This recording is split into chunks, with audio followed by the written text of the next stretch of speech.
Hi, everyone. Welcome to another Spotlight Chats for the CRS newsletter. A very warm welcome to Chiara Bastiancich and Juan Aparicio-Blanco, my good friends as well from the Young Scientist Committee, who are here today to talk a little bit about a great initiative that we started a while ago and that they have been leading in the last couple of years, which is the YSC Mentoring Programme. I'm very excited to hear about it, but very welcome. Thank you for joining. Thank you. Thank you, Sara, for the opportunity. My pleasure. Chiara is a CNRS researcher at the Institute of Neurophysiopathology in Marseille, and Juan is an associate professor at the Complutense University of Madrid. And so you're both active members of the CRS, but the first thing I would like you to tell our members a little bit is about yourselves, your point in your careers that you're at, and what your research focuses on. So Chiara, if you want to start. Yes, so I'm working on glioblastoma, which is a brain tumor. I've been working on this very challenging tumor for 10 years now on trying to develop local treatments that could be administered post-surgery and doing nanomedicines for that, but also characterizing more the biological aspects on how to improve these treatments. Beautiful. And Juan? In my case, I've been working since my very first studies during the PhD in brain drug delivery. I mean, the main pathology we have been working on is related to glioblastoma as well, as Chiara mentioned. We're a completely match, even in terms of research, because we're working from a systemic administration point of view. So that's complementary to the local treatment that Chiara tends to develop. And also very recently, we are also working in antibiotics for implant-related infections. That's a very a new branch of research in our lab. Great. So you were a match made in heaven for research and YSC. Very good. I mean, indeed, if we start by talking about us, we had heard of each other way before because of the research topic, although indeed we just met very recently. Isn't it true? Yes. Yeah. And maybe we'll come to that later, but how YSC can help generate collaborations as well. So. Oh, absolutely. I've also experienced that ever since I've joined CRS. So most definitely, that's a really good point. And so getting into CRS, so how did you get involved with CRS and what made you stay? So I first got involved in 2019 in the meeting of Valencia, in which the local chapter for Benelux and France, so for Belgium, the Netherlands, France, and Luxembourg was created. And so I started by joining the local chapter first. And then at that time, I also had the chance to meet the YSC team. And I was, wow, I want to join that and try to see what they do and how they work. And I was very scared at the beginning because I thought I had to go out of my comfort zone. Maybe I'm not able to do this or that. And then in the end, it worked very well. And I'm very happy that I've joined. So it's very nice. Similar path to myself. You get in touch with the YSC events at the meetings, and then you're like, wow. So it was very similar to me. Cool to let it go. Yeah. So in my case also, it was through the local chapter that I got involved in the very first term. And I think it was also in Valencia, but in a different, it was in a local chapter event, like in a local chapter congress. I think it was 10 years ago as well. And it was held in the Centro de Investigación Príncipe Felipe, organized by María Jesús Vicent, the elected new CRS president. And then I also was part, when I first went there, I really wanted to be part of it. And in the end, a couple of years or 3 years later, I got involved with the very first YSC version committee of the local chapter and of the Spanish-Portuguese one. And afterwards, I've been related to the CRS ever since. But in 2020, I think, yeah, it was when I got involved with the YSC, which I guess should be the next question or something like Yes, exactly. No, exactly. So, I mean, we've all shared time in the YSC together. I think, I'm not sure about Chiara, but Juan definitely joined while I was still in the YSC. I think, Chiara, you joined afterwards. I think you were past president. Past president, when yeah, joined. exactly. So we all shared time in the YSC. So I'm sure this question is no surprise to you, but what has your experience been as members of the Young Scientists Committee, and what impact do you think it had or is still having in your careers? What I think is that it's an amazing way to meet people who are dealing your same challenges in the same period, and that work in the same field, but without being in a competitive environment. I mean, we all work, most of us who are now in the YSC work on glioblastoma, and there's absolutely no pressure in sharing our ideas and our way of working and because the spirit is so collaborative and so relaxed that you don't feel threatened at all in a world which is science, in which we know that most of the time we need to publish, we need to get grants. And so it really shows a nice way of doing science and collaborate together. And it's really the team spirit that I like. Juan, Yeah. what's your experience Definitely. been? I agree. It's like, it's certainly an opportunity to meet so many people that is even working in science, but they think differently from you. They can share your experiences, their expertise, but not only in terms of science, but also of organizing events, congresses. And for example, when I've gone to the annual meetings, it's really different to go to, or at least I feel very differently when I go to an annual meeting of the CRS, where I feel like at home somehow, because there's you get involved with so many young scientists eager to happy to learn from more experienced researchers, but still like really happy to share their expertises than going to any other international conference where, maybe not now, but at the very beginning, I felt like somehow lost when you got there. You're there. So, and also what I really like about CRS is that like more senior profiles are really keen on receiving new perspectives from young researchers. Yeah, we've talked about that home feeling a lot in this space with more senior people and less that I've been able to interview, and it's really that feeling of going to the annual meetings, not only to see the science and to get updated, but to see your friends as well, which is really nice. And Chiara, I think that was a very powerful message about collaboration and that environment. I agree completely. I think there's a certain level of trust that you create within the YSC that makes everyone very comfortable to kind of share their experiences, good or bad, and their perspectives, and that always enriches us. I always feel like I have more ideas. I was going to say the best ideas, I'm not sure, but more ideas when I go to CRS, but that's because I get inspired by talking to other people, and that's the collaborative nature of the YSC, I think really contributes to that. So that's really a good message to send out. I agree. In a world that's very competitive.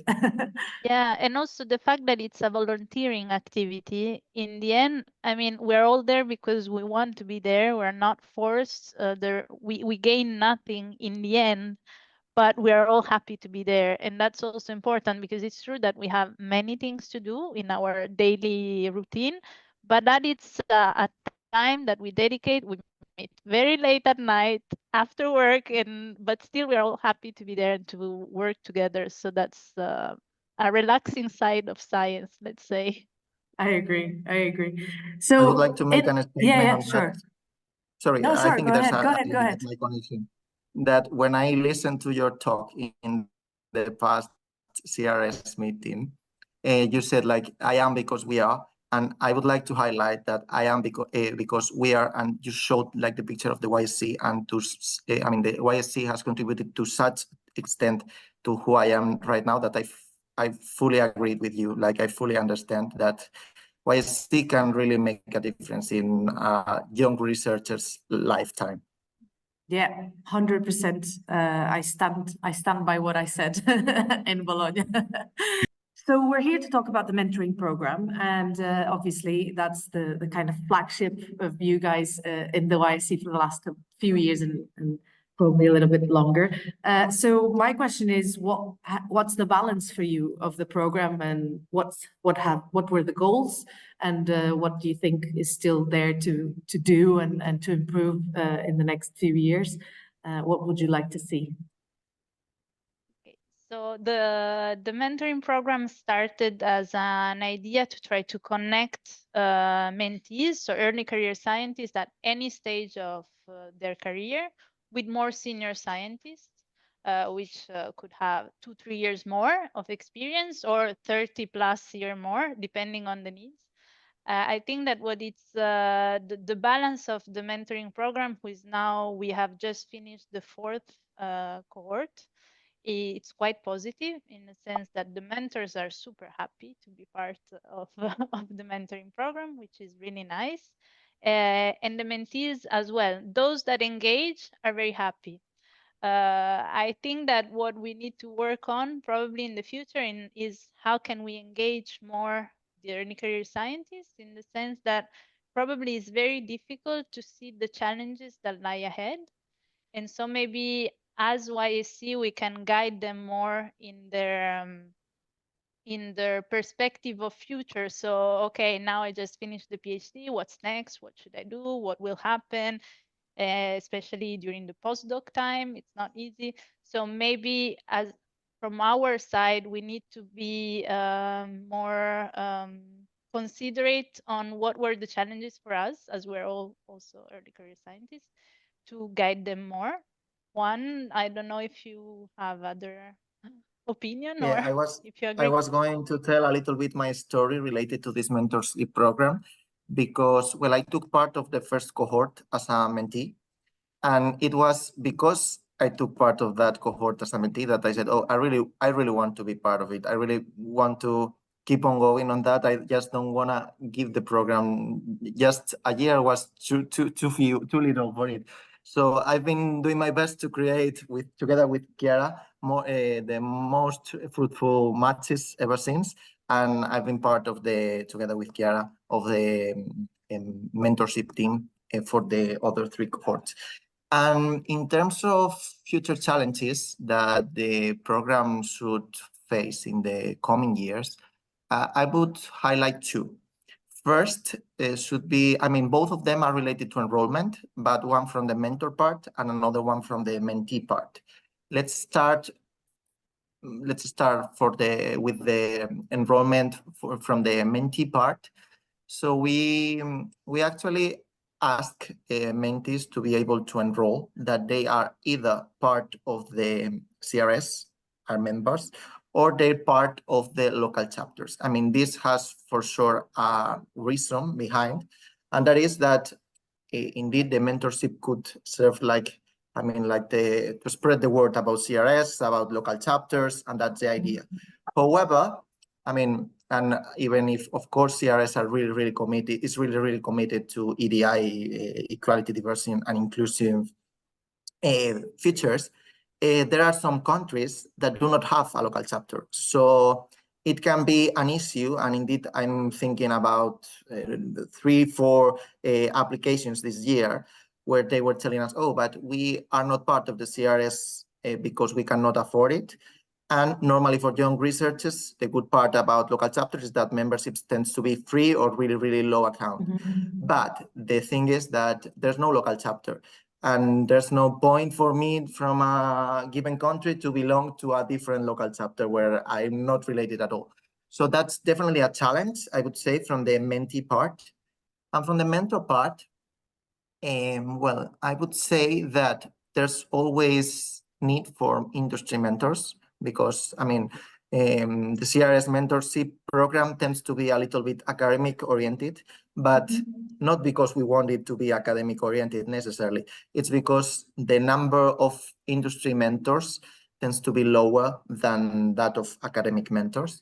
Mhm. And also, well, I don't know, I thought that the annual meeting should be like a good chance to get more mentors involved. Indeed, this year, for the next annual meeting, our biggest challenge, Chiara, I don't know if you agree on that or not, but should have allocated a given time slot to be able to do our own YSC event, but related to the mentorship program, because unless you have a mentor living really close to you, most of the relationship is going to be virtual, it's going to go online. But that's like a perfect ending for the program, like to finish in an in-person meeting. So Yeah. I would say those are the challenges and our expectations on the program. I think those are great messages, and I definitely think us as a society, as a scientific society, need to think about how to address the less accessible, let's say, members or willing to be members, people who cannot afford to be members, or people who don't have a local chapter.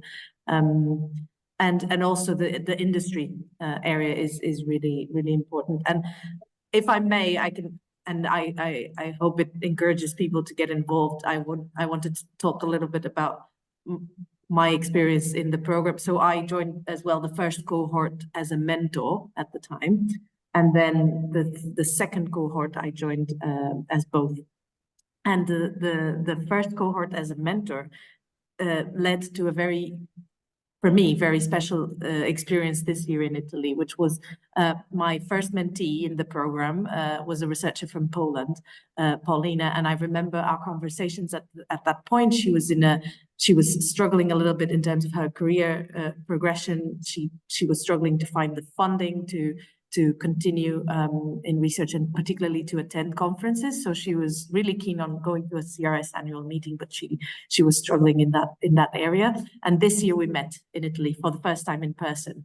And it was so, and she gave a talk, and it was so special for me to see how much she has progressed in this time and how far she's come. And I mean, I would say now we're at the same career level, or even a little. She's a little bit further ahead, which is amazing. And I'm really happy that we got to set up that relationship a few years ago. And then obviously the year after, I said, okay, I also need a mentor because I'm starting my own academic career, and that relationship has gone and is still going on. And I've just emailed Sarah Hedrich, who's my mentor, this week to catch up and get her views on some things that I'm thinking about. So I always go back to that relationship. So if anything, I can only encourage people to get involved, because you get these really special relationships, and you can, and I would say never underestimate the value that you can add as a mentor as well, because I think for us, when we're starting our academic careers, we always think we don't have what it takes to be a mentor, but sometimes someone who's finishing their PhD, they need a mentor that is closer in age or closer in career stage to them. So don't underestimate. Yes, and I really want to reinforce on that, on the fact that at the beginning, in the first few cohorts, we had mentees who were asking for very senior and important, let's say, figures in our field, but while we were seeing what they needed in terms of mentoring, or what they wrote that they needed in terms of mentoring, probably it was people who were much closer to their stage and not 30, 40 years ahead. Because sometimes we tend to focus on the bigger picture, but we forget that to reach that point, we need to have many steps figured out. And it's someone who has just passed through them who can help us achieve that. So we really have fun in matching mentors and mentees and try to see who could fit. And sometimes, most of the times it works, sometimes it doesn't, but there's no problem. So the mentoring team of the YSC is really there to provide a support in that. And if something goes wrong, we're there and we try to change and figure out a different format. Or sometimes we have mentees who ask two mentors, one from an industry, one from academia, because they don't really know, and that it's also feasible. So the nice thing about the mentoring program is that it's quite flexible, and that can really help in adapt to the needs. But we need to know the needs of the mentees. Definitely. I don't know, for Yeah. example, Sam, if as a mentor, you really appreciate that the mentee makes clear statements about what he or she expects from you. Yeah. Because, I mean, I understand that's the way you actually can help him or her or guide him, her or her through the career. Yeah, I think, and I think Chiara was talking about how the YSC can better support mentees. I think doing that exercise of self-analysis of what your needs are, it's really important, and maybe it's something that the YSC can do before the program actually starts, so that people are a bit more aware, if they are aware, because sometimes you don't really know what needs you have, and maybe you just need to talk to someone about your career stage or the questions that go through your mind. So I think that's both options are feasible, but yeah, I think that's something that helps us. When I'm a mentor, it helps me to guide and to see where I can help the most. But yeah, and going on that direction of mentors, and as we kind of wrap up a little bit, I just wanted to ask you both, when we're talking about mentors, if you had to choose a couple of people in our field that you feel have been role models for you, have influenced your career somehow. Sometimes even if we've never met them, sometimes that happens. We're just inspired by their work or their personality. So if you had to choose a couple of people, who would those be, and why? And I know it's a difficult exercise probably to just choose a couple, but Okay, I think we have some guru of nanomedicines who are there and will always be there, and I think in that sense, Patrick Couvreur for me is one of them, or Jean-Pierre Benoit, because we were in Angers, both me and Juan. So seeing that a nanocarrier can go on and you can develop so many things is nice, but those are not maybe the figures that I see as close to me. So if I have to think of two figures who are much more closer to my career stage and that can help me move forward, one is João Conde, because he has, like me, he's really focused on cancer, and I always felt like a bit of a black sheep because I'm going away from drug delivery to focus specifically on one cancer, and so I sometimes feel like am I still a drug delivery expert or am I a glioblastoma expert? And so knowing that there are figures in our field that follow that same path really reassure me that we can do both and we can be established researcher in the middle between two different things. And the other one is a role model for leadership, and it's Roy van der Mel, who was the coordinator of the Early Career Scientists Committee in the Benelux and France chapter. And the way he coordinated was amazing. So I'm really looking forward. So now I'm the coordinator of the team, and I'm really have a very high bar because the inclusivity of proposals and always the way he's dealing with people, really, it's amazing. So I hope I'll become a leader like him one day. both very inspiring personalities. So Juan, what about you? So in my case, the very first name that comes to my mind is Ana Melero, because she was indeed my mentor in this program. And I mean, I couldn't name any other people before her because she helped me. I mean, she helped me a lot. She also shared with me, I mean, her first experiences leading a group. And I mean, I'm some years behind her, but at the same time, she made it in such a way that the way she was sharing it with me, that I could feel part of it, like feel like you're not still there, but you'll be. And probably you will remember all those things that happened to me, and maybe you can get some piece of advice from them. So I would definitely name her.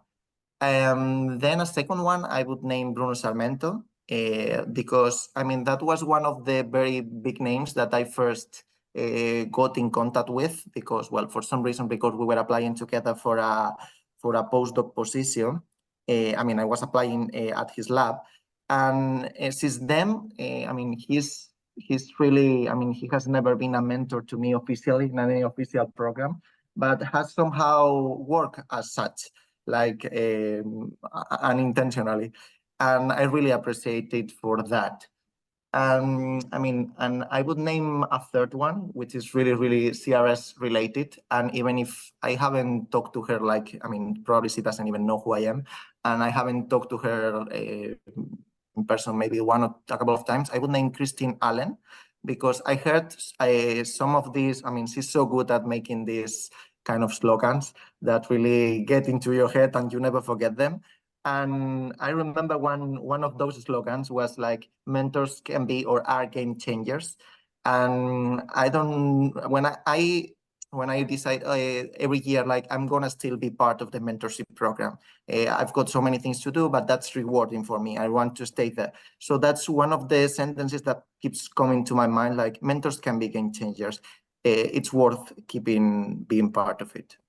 Wow, I think I couldn't wish for a better way to finish our spotlight chats.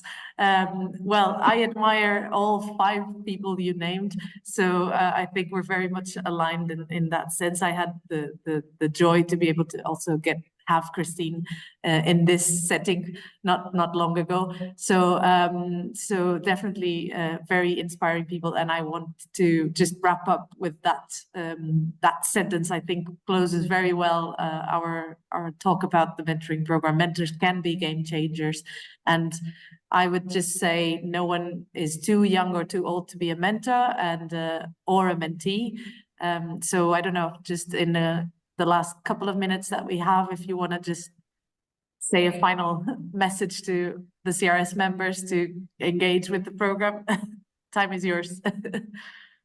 Yes, Stay I would tuned. really say, sorry, Sorry. go Juan.